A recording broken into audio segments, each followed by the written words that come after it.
নমস্কার বন্ধুরা, জঙ্গলমহল রেসিপি আপনাদের সকলকে স্বাগত। বড়দের প্রণাম এবং ছোটদের ভালোবাসা জানাই। আশা করি সবাই ভালো আছেন। আজকে আমি আবার চলে এসেছি আরেকটি রেসিপি নিয়ে। আজকে দেখুন আমি নিয়ে নিয়েছি একদম নদীর ফলই মাছ। আমাদেরকে যে জেলেটি মাছ দিয়ে যায় আপনারা জানেনই, সেই জেলেটিই দিয়ে গেছে একদম টাটকা নদীর ফলই মাছ। যখন সকালবেলা নিয়ে আসে তখন বেশ লাফাচ্ছিল, আর অত্যধিক গরম তো তার জন্য মাছগুলো আর এখন জ্যান্ত নেই, মরে গেছে মাছগুলো। আমি এই মাছেরই একটা সর্ষে পোস্ত বাটা দিয়ে ঝাল রেসিপি আপনাদের সঙ্গে শেয়ার করব। তো প্লিজ আপনারা প্রথম থেকে শেষ পর্যন্ত ভিডিওটা দেখুন। তো চলুন প্রথমে মাছগুলোকে বেছে নিই। এই মাছের আঁশগুলো বড্ড ছোটো ছোটো, ছাড়াতে খুব অসুবিধে হয়। তার জন্য আমি এখানে সেই আলু ছোলা একটা নিয়েছি। এটা করে মাছ ছুলতে এই মাছের আঁশগুলো ছাড়াতে কিন্তু খুব ভালো। তো চলুন মাছগুলোকে আমি প্রথমে বেছে নিচ্ছি। এটা করে আঁশ ছাড়াতে, এই মাছের আঁশ ছাড়াতে খুব সুবিধা। তা নাহলে আঁশগুলো এরকম বসে থাকে না, ছাড়ানো যায় না। এটা করে হলে বেশ তাড়াতাড়ি ছাড়ানো হয়ে যায়। দেখুন ফলই মাছগুলোকে আমি বেছে নিয়ে চলে এসেছি, পরিষ্কার করে ধুয়ে নিয়েছি একদম। আর মাত্র সাইজগুলো খুব বড় নয়, তার জন্য আমি গোটা গোটাই রেখে দিয়েছি। আর এরপর দেখুন এই যে এই মাছটাতে না ডিম হয়ে গেছে ভেতরে। ডিমটাকে আমি খুব সাবধানে রেখে পেটটা পরিষ্কার করে দিয়েছি। এইটাতে কিন্তু ডিম নেই, এটা একদম প্লেন। মাছটাতে কিছু নুন হলুদ।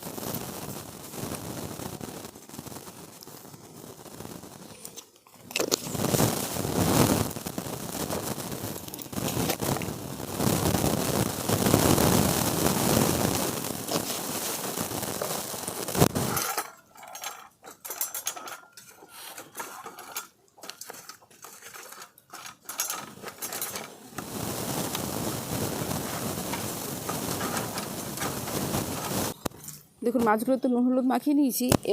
এখন রেসিপিটির জন্য আমি একটা মশলা বেটে নেবো, সর্ষে পোস্ত।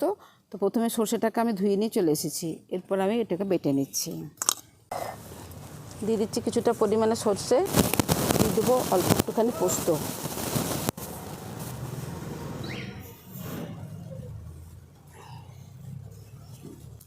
এর সাথে দিয়ে দিচ্ছি 3টে পাকা লঙ্কা। সর্ষে বা পোস্ত যখন বাটবেন দেখবেন শিলের মধ্যে অল্প একটু লেগে যায়, তো তার জন্য আমি দিয়ে দিচ্ছি অল্প একটু সর্ষে। এই নুনটা দিয়ে বাটলে কি হয়, আর শিলের মধ্যে লেগে যায় না বা নষ্ট হয় না।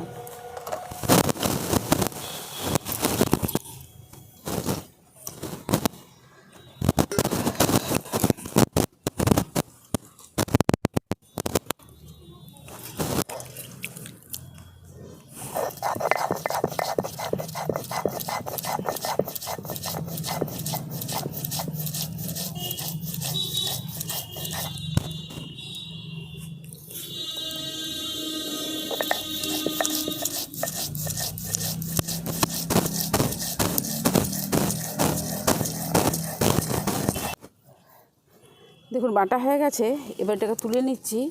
আর আপনাদেরকে দেখাচ্ছি যে দেখুন শিলের মধ্যে কিন্তু একটু লেগে থাকবে।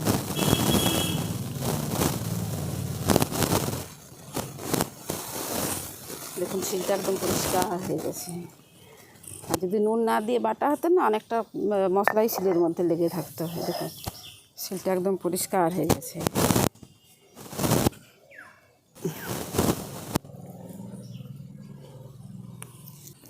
সমস্ত কিছু রেডি করে নিয়েছি, উনুনটাও ধরিয়ে দিয়েছি। এরপর কড়াটা বসিয়ে দিচ্ছি।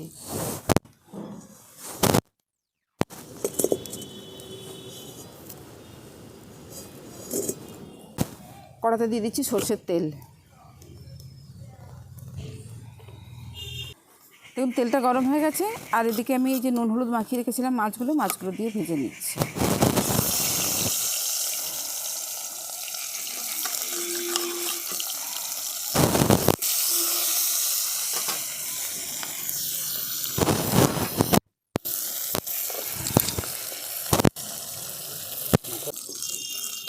দেখুন মাছগুলো খুব ভালো করে লাল লাল করে ভেজে নিয়েছি।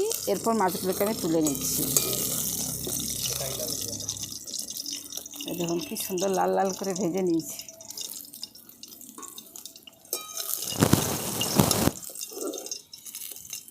কড়াতে তেল আছে, আমি আর তেল দেবো না। ফোড়নে দিয়ে দেবো কালো জিরে। ফোড়নে দিচ্ছি কালো জিরে। টমেটো একটু ভাজা ভাজা হয়ে গেলে এবার দিয়ে দিচ্ছি কেটে রাখা টমেটো।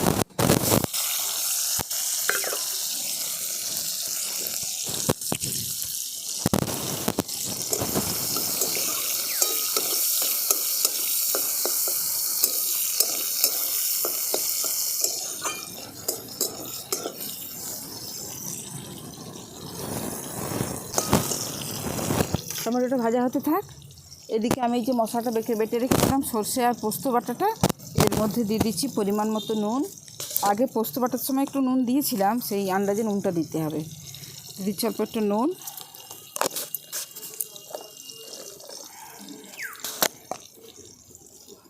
দিয়ে দিচ্ছি পরিমাণ মতো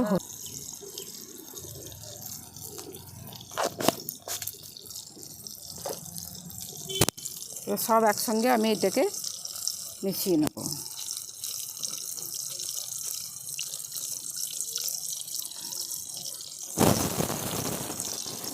এদিকে দেখুন টমেটোটা ভাজা ভাজা হয়ে গেছে। এরপরে যে সর্ষে পোস্ত বাটাটা আমি নুন হলুদ দিয়ে মাখিয়ে রেখেছি তো দিচ্ছি।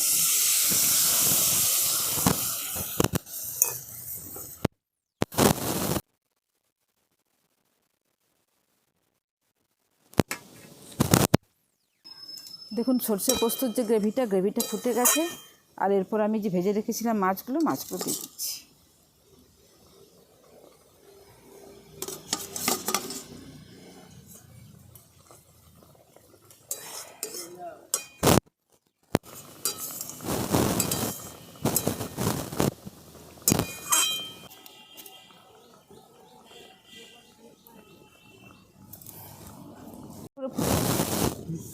মাছটা দেওয়ার পর গ্রেভিটা ফুটে গেছে ভালোভাবে। এরপর এটাকে আমি নামিয়ে নেব। তার আগে দিয়ে দিচ্ছি অল্প একটুখানি সর্ষের তেল, যা গরম পড়েছে খুব বেশি দেবো না, অল্প একটুখানি।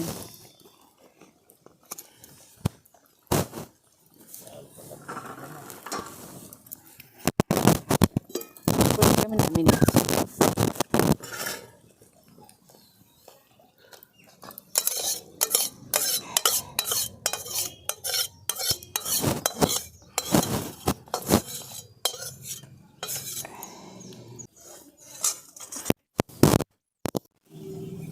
তৈরি হয়ে গেল সর্ষে পোস্ত বাটা দিয়ে কলই মাছের তেল দিয়ে রেসিপি। আর দেখুন দেখতে কীরকম লাগছে,